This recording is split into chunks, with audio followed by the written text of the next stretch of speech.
করে নেয়। হযরতে আবু যর গিফারি রাদিয়াল্লাহু তাআলা আনহু, হযরতে বেলাল রাদিয়াল্লাহু তাআলা আনহু একদিন দুইজন একটা কথা নিয়ে কাটাকাটি করে এক পর্যায়ে হযরতে আবু যর গিফারি রাদিয়াল্লাহু তাআলা আনহু হযরতে বেলাল রাদিয়াল্লাহু তাআলা আনহুকে বলল, তুমি কালো মায়ের সন্তান। নাউজুবিল্লাহ বলেন। হযরতে বেলাল রাদিয়াল্লাহু তাআলা ছিলেন অনেক কালো, দেখতে অসম্ভব রকম কালো। তিনি এক পর্যায়ে গালি চাইতেই যে তুমি একজন কালো মায়ের সন্তান। বেলাল রাদিয়াল্লাহু তাআলা আনহু যখন এই কথা বললেন, হযরত আবু যর গিফারি যখন বেলাল রাদিয়াল্লাহু তাআলা আনহুকে এই কথা বললেন, তার মনের মধ্যে কষ্ট পড়ে গেল। আল্লাহর নবীর দরবারে গেলেন বেলাল রাদিয়াল্লাহু তাআলা আনহু, গিয়ে বললেন, ইয়া রাসূলুল্লাহ, ইয়া হাবিবাল্লাহ। আল্লাহর নবী বললেন, বেলাল তোমার মন খারাপ কেন? বলল, হুজুর আমাকে আবু যর গিফারি ভাই আমাকে কালো মায়ের সন্তান বলে অসম্বোধন করেছে। আল্লাহর নবী বললেন, আই বেলাল, তুমি রাগ হইও না, গুসা হইও না রে বেলাল, বসো।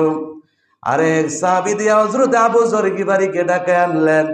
হযরতে আবু যর গিফারি রাদিয়াল্লাহু তাআলা আনহু আল্লাহর নবীর দরবারে আসলেন, এসে বললেন, আসসালামু আলাইকুম ইয়া রাসূলুল্লাহ। আল্লাহর নবী বললেন, ওয়া আলাইকুমুস সালাম।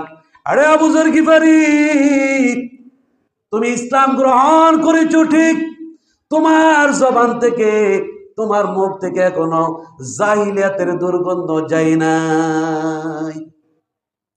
আল্লাহর নবী যখন এই কথা বললেন, আবু যর গিফারি চোখের পানি ছেড়ে ছেড়ে কাঁদতে লাগলেন। ইয়া রাসূলুল্লাহ, ইয়া হাবিবাল্লাহ, আমি কি অন্যায় করেছি, কি অপরাধ করেছি, কি অপরাধ করেছি? আল্লাহর নবী বললেন, আবু যর রে, তুমি নাকি বেলালকে কালো মায়ের সন্তান বলে গালি দিয়েছো। হযরত আবু যর গিফারি বললেন, ইয়া রাসূলুল্লাহ, ইয়া হাবিবাল্লাহ, নবী গো, আমি বুঝতে পারি না, ইচ্ছা পোষণ করি না, অজান্তে আমার জবান দিয়া এই কথাটা বাইরে গেছে। নবী গো, আমাকে ক্ষমা করে দেন, আমাকে মাফ করে দেন, আর কোনোদিনও বেলালের সাথে এমন ব্যবহার হবে না। সুবহানাল্লাহ বলেন। আল্লাহর নবী বললেন, আরে আবু যর গিফারি, তুমি আমার সাথে অন্যায় করো নাই, বেলালের সাথে অন্যায় করেছো। বেলালের সাথে তুমি অন্যায় করেছো, বেলাল কষ্ট পেয়েছে, বেলালের কাছ থেকে মাফ নাও।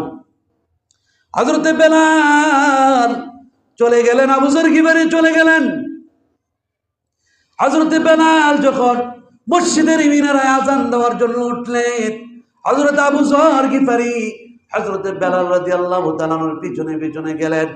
হে আবু যর, হযরতে বেলাল মিনারার মধ্যে আযান দিতে লাগলেন। আবু যর গিফারি ওই মিনারের সিঁড়ির মধ্যে শুয়ে পড়লেন। হযরতে বেলাল রাদিয়াল্লাহু তাআলা যখন আযান দিয়ে নামতেছিলেন, এমন সময় থেকে হযরত আবু যর গিফারি রাদিয়াল্লাহু তাআলা ওই সিঁড়ির মধ্যে শোয়া। হযরতে বেলাল বললেন, এই ভাই আবু যর গিফারি, তুমি এখানে কেন শুয়ে আছো? ওঠো ওঠো, আমি নিচে নামবো। হযরত আবু যর গিফারি বললেন, বেলাল রে, ও বেলাল, যে জবান দিয়া তোমাকে কালো মায়ের সন্তান বলে গালি দিয়েছি, যতক্ষণ পর্যন্ত তোমার ওই কালো পাটা আমার জবানের মধ্যে, মুখের মধ্যে না রাখবা, ততক্ষণ পর্যন্ত আমি আবু যর সিঁড়ি থেকে উঠবো না। সুবহানাল্লাহ বলেন।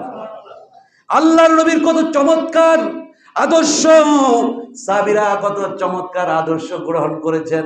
হযরতে বেলাল চোখের পানি ছেড়ে দিলেন আর কাঁদতে লাগলেন।